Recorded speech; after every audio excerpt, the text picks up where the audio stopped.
Hi hello friends, welcome to my channel. ಹೊಸದಾಗಿ ನಮ್ಮ channel ನೋಡ್ತಾ ಇದ್ದರೆ ಪ್ಲೀಸ್ ಈಗಲೇ ಸಬ್ಸ್ಕ್ರೈಬ್ ಮಾಡ್ಕೊಳ್ಳಿ. ನಿಮಗೆ ಆಲ್ರೆಡಿ ತಮ್ಬ್ಲೈನ್ ನೋಡಿನೇ ಗೊತ್ತಾಗಿರುತ್ತೆ. ಹೌದು, ಇವತ್ತು ನಮ್ಮ ಯೂಟ್ಯೂಬ್ ಚಾನಲ್ ಮಾನಿಟೈಸೇಷನ್ ಆನ್ ಆಗಿದೆ. ನಾನು ಯೂಟ್ಯೂಬ್ ಚಾನಲ್ ಸ್ಟಾರ್ಟ್ ಮಾಡಿ 8 ತಿಂಗಳಾಯಿತು. ಆ ಖುಷಿಗೆ ನಾನಿವತ್ತು ಒಂದು ಸಣ್ಣ ಸೆಲೆಬ್ರೇಷನ್ ಮಾಡೋಣ ಅಂತ ಮಲ್ಲಿಕಾ ಬಿರಿಯಾನಿ ಮಾಡ್ತಾ ಇದ್ದೀನಿ. ಸೊ ಬನ್ನಿ ಹಾಗಾದರೆ ಈ ರೆಸಿಪಿನ ಹೇಗೆ ಮಾಡೋದಂತಂದೇಳಿ ಒಂದು ಸಲ ಚೆಕ್ ಮಾಡೋಣ. ಈ ಬಿರಿಯಾನಿ ಮಾಡೋದಕ್ಕೆ ನಾವು ಫಸ್ಟ್ ಮಸಾಲಾನ ಪ್ರಿಪೇರ್ ಮಾಡ್ಕೊಳ್ಳೋಣ. ಈಗ ಒಂದು ಮಿಕ್ಸಿ ಜಾರ್ಗೆ ಒಂದು ಇಡಿ ಆಗೋಷ್ಟು ಕೊತ್ತಂಬರಿ ಸೊಪ್ಪು, ಒಂದು ಅರ್ಧ ಇಡಿಯಷ್ಟು ಪುದೀನ ಸೊಪ್ಪು, ಒಂದು 8 ಗ್ರೀನ್ ಚಿಲ್ಲಿ, ಸ್ವಲ್ಪ ಬೆಳ್ಳುಳ್ಳಿ, ಹಾಗೆಯೇ ಶುಂಠಿ, ಒಂದು 3 ಪೀಸ್ನಷ್ಟು ಚಕ್ಕೆ, ಒಂದು ಅರ್ಧ ಚಮಚದಷ್ಟು ಜೀರಿಗೆ, ಕಲ್ಲುವು, 1 ಚಮಚದಷ್ಟು ಮೆಣಸು, ಹಾಗೆಯೇ ಒಂದು 8 ಲವಂಗ, ಒಂದು 6 ಏಲಕ್ಕಿ, ಒಂದು ಅರ್ಧ ಚಮಚದಷ್ಟು ಧನಿಯಾ ಕಾಳು ಇಷ್ಟನ್ನು ತೊಗೊಂಡಿದ್ದೀನಿ.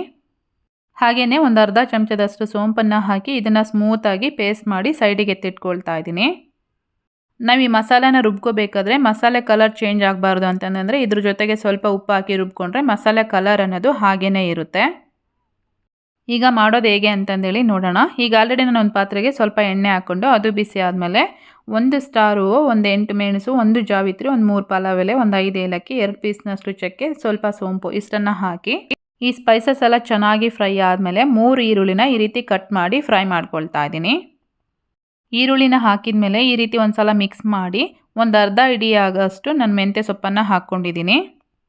ಈ ಮೆಂತ್ಯ ಸೊಪ್ಪನ್ನ ನೀವು ಬೇಕು ಅಂದರೆ ಮಸಾಲೆ ಹಾಕಿ ರುಬ್ತೀರಲ್ವ ಅದ್ರ ಜೊತೆಗೂ ಸಹ ಹಾಕ್ಕೊಂಡು ರುಬ್ಕೋಬೋದು, ಇಲ್ಲಾಂದರೆ ಈ ರೀತಿ ಕಟ್ ಮಾಡಿನೂ ಸಹ ಹಾಕ್ಕೊಂಡು ಮಾಡ್ಕೋಬೋದು. ಈರುಳ್ಳಿನ ಆದಷ್ಟು ಸ್ವಲ್ಪ ಕಲರ್ ಚೇಂಜ್ ಆಗೋವರೆಗೂ ಅಂದರೆ ಗೋಲ್ಡನ್ ಕಲರ್ ಬರೋವರೆಗೂ ಫ್ರೈ ಮಾಡಿಕೊಂಡ್ರೆ ಬಿರಿಯಾನಿ ಟೇಸ್ಟ್ ಅನ್ನೋದು ತುಂಬ ಚೆನ್ನಾಗಿ ಬರುತ್ತೆ. ಈರುಳ್ಳಿನ ಚೆನ್ನಾಗಿ ಫ್ರೈ ಮಾಡ್ಕೊಂಡ್ಮೇಲೆ 1 ಟೊಮೆಟೊನ ಕಟ್ ಮಾಡಿ ಹಾಕ್ಕೊಂಡಿದ್ದೀನಿ. ಟೊಮೆಟೊನ ತುಂಬ ಸಾಫ್ಟಾಗಿ ಬೇಯಿಸ್ಕೊಳ್ಳೋದೆಲ್ಲ ಏನು ಬೇಡ. ಟೊಮೆಟೊ ಹಾಕಿದ ಮೇಲೆ ರುಬ್ಬಿಟ್ಕೊಂಡಿರೋಂಥ ಮಸಾಲೆ ಏನಿತ್ತಲ್ವ ಅದನ್ನು ಸಹ ಇದರಲ್ಲಿ ಹಾಕಿ ಮಸಾಲೆಯಿಂದ ಹಸಿ ಸ್ಮೆಲ್ಲೆಲ್ಲ ಹೋಗಬೇಕು. ಅಲ್ಲಿವರೆಗೂ ನಾವು ಒಂದು 2 ನಿಮಿಷ ಇದನ್ನು ಈ ರೀತಿ ಚೆನ್ನಾಗಿ ಫ್ರೈ ಮಾಡ್ಕೋಬೇಕಾಗತ್ತೆ. 2 ನಿಮಿಷ ನಾವು ಇದನ್ನು ಈ ರೀತಿ ಫ್ರೈ ಮಾಡ್ಕೊಂಡ್ಮೇಲೆ ಈಗ ಆಲ್ರೆಡಿ ನಾನು ಮಟನ್ನ ಕುಕ್ಕರಲ್ಲೇ ಹಾಕಿ ಒಂದು 3 ವಿಸಿಲ್ ತೆಗೆಸ್ಕೊಂಡು ಇಟ್ಕೊಂಡಿದ್ದೆ.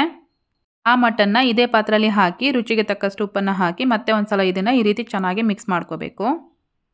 ಮಸಾಲೆ ಎಲ್ಲ ಏನಿರುತ್ತಲ್ವ ಅದು ಪೀಸಸ್ಗೆಲ್ಲ ಚೆನ್ನಾಗಿ ಹಿಡಿಬೇಕು. ಅಲ್ಲಿವರೆಗೂ ನಾವು ಇದನ್ನು ಒಂದು 5 ನಿಮಿಷ ಚೆನ್ನಾಗಿ ಫ್ರೈ ಮಾಡ್ಕೋಬೇಕು. ಮಟನ್ ಹಾಕಿದ ಮೇಲೆ ಒಂದು 1/4 ಚಮಚದಷ್ಟು ಅರಿಶಿನ ಪುಡಿನ ಹಾಕಿ ಒಂದು ಸಲ ಮತ್ತೆ ಚೆನ್ನಾಗಿ ಮಿಕ್ಸ್ ಮಾಡ್ಕೊಂಡಿದ್ದೀನಿ. ನೋಡ್ತಾ ಇದ್ದೀರಲ್ವ ಮಸಾಲೆ ಎಲ್ಲ ಚೆನ್ನಾಗಿ ಬೆಂದಿದೆ, ಮಸಾಲೆಯಿಂದ ಎಣ್ಣೆನೂ ಸಹ ರಿಲೀಸ್ ಆಗಿದೆ. ಇವಾಗ ನಾನು ಇದಕ್ಕೆ ನೆನೆಸಿಟ್ಕೊಂಡಿರೋಂಥ ಅಕ್ಕಿ ಏನಿತ್ತಲ್ವ ಅದನ್ನು ಸಹ ಇದರಲ್ಲಿ ಹಾಕಿ ಮತ್ತೆ ಒಂದು ಸಲ ಚೆನ್ನಾಗಿ ಈ ರೀತಿ ಮಿಕ್ಸ್ ಮಾಡ್ಕೋಬೇಕು.